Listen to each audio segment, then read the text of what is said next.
What's going on, guys? Forz here, bringing another Destiny video. Now, I decided to make a video about the best PvP build a person can actually use. Now, this is obviously my opinion, but my opinion is based on facts, so this is going to be kind of controversy because it is on a Warlock, believe it or not. Now, it depends on the type of playstyle as well. Like I said before, I think Hunters are the most used characters in the PvP arena, Crucible, whatever. But the thing is, a lot of people like to underestimate Warlocks because of their self-resing Radiance class. So we're going to be using Sunslinger. Now you might be thinking, well, Sunslinger, all it does is just self-res you know, whatever. and you know what? I'm gonna show how deep your ignorance is right now, because with this setup right here, I would explain each weapon within detail, of course.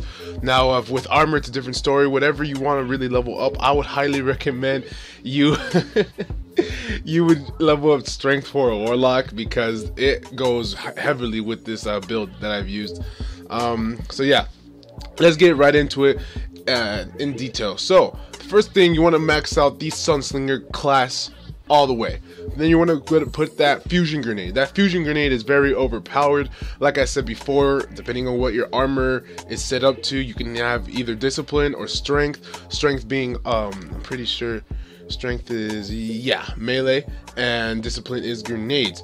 So, basically, depending if you want to just keep tossing grenades, you can. That's one thing. Or if you're more of a melee guy like myself, you can go ahead and just equip the fusion grenade. There's really nothing to it. Fireball grenade is all right as well.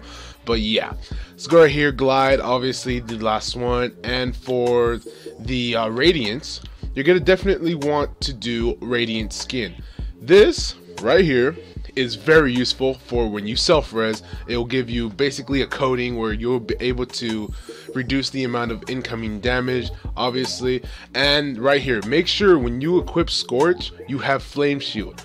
Flame Shield is is the best thing. Damaging an enemy with Scorch, it reduces incoming damage for a short time.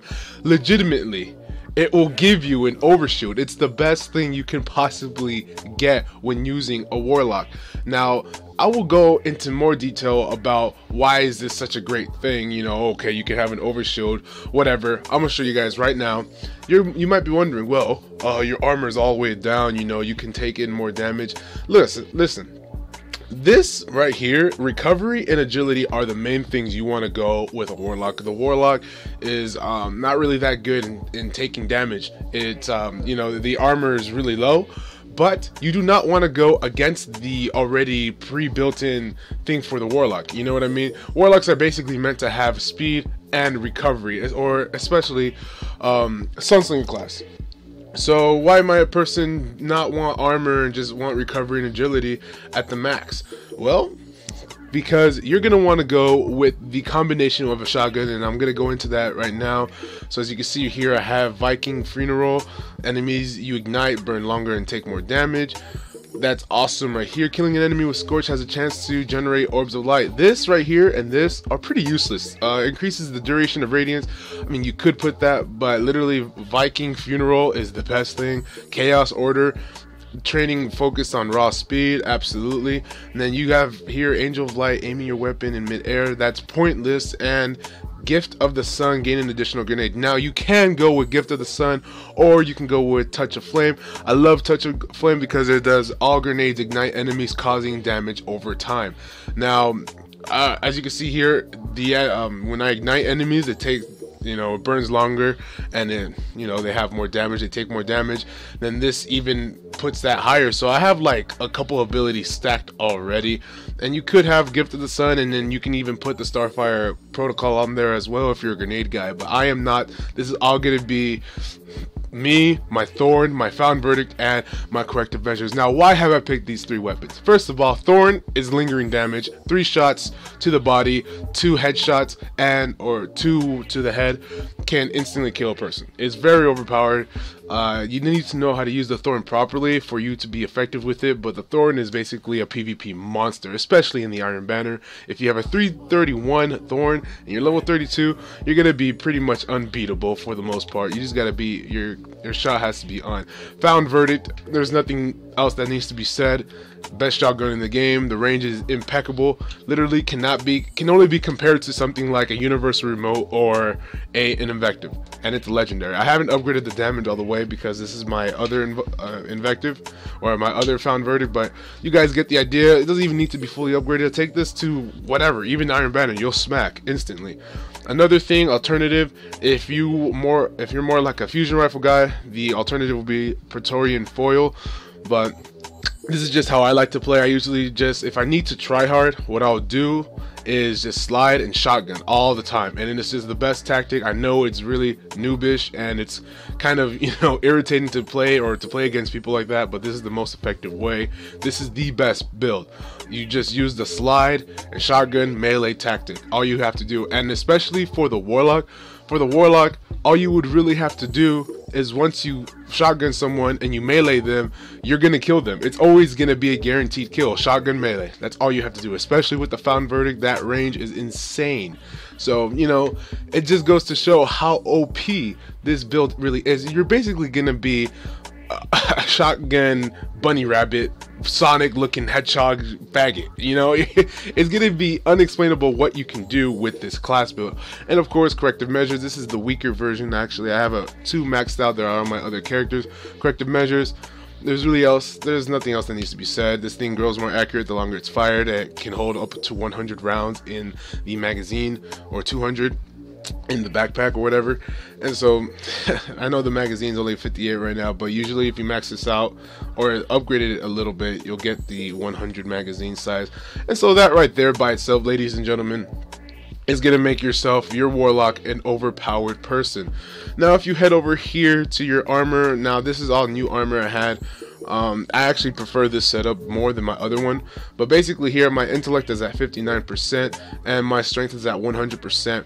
The reason why my strength is so dang high is for my melee to continuously be recharged, so I always can have an on standby overshield type of thing. So if ever there is a moment where someone sneaks up on me and they shotgun me and I'm still alive, I can just melee them really quick, get the overshield, shotgun them back, and boom, it's over. The found verdict can reach them at a very, very ridiculous range, even post patch.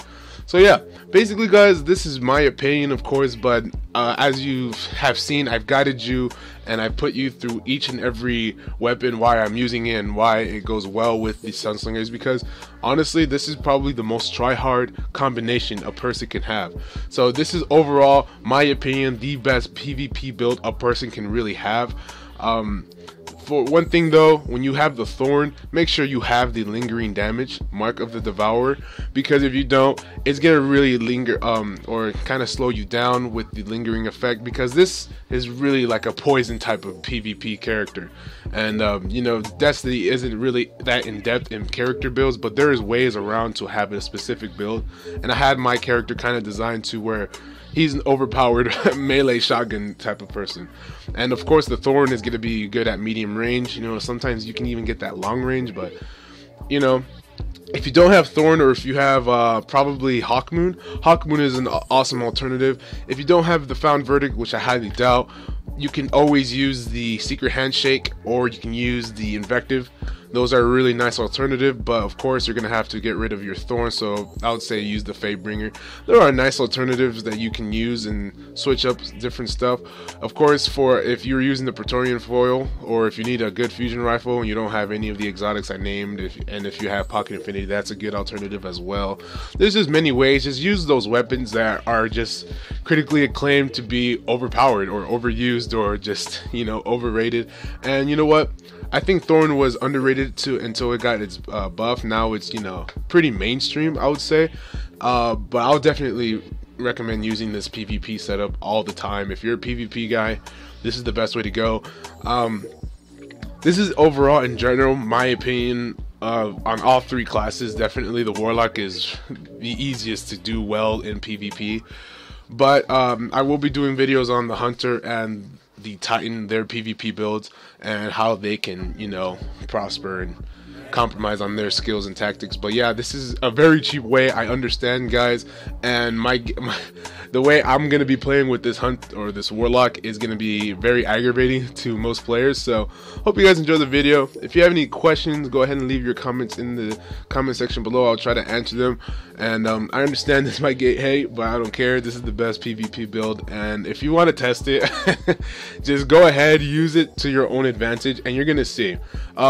Probably maybe in the future I'll go ahead and put some gameplay, because I'm already running here at 11 minutes or so, and I don't want to make this too long of a video. But this is definitely one of the best PvP, if not the best PvP build you could ever have, depending on your type of battle play. But yeah, that's all I really got to say for that. Just kind of shining some more, you know, showing some love to the warlock, because I know I haven't really been using him, and you know, a lot of people are overlooking his abilities, but he's actually a very powerful Super Saiyan, and he can be used correctly if, okay, he can be used really well if you can use him correctly and actually put his stats, you know, where they need to be. But yeah, guys, thanks for watching, and I'll see you guys.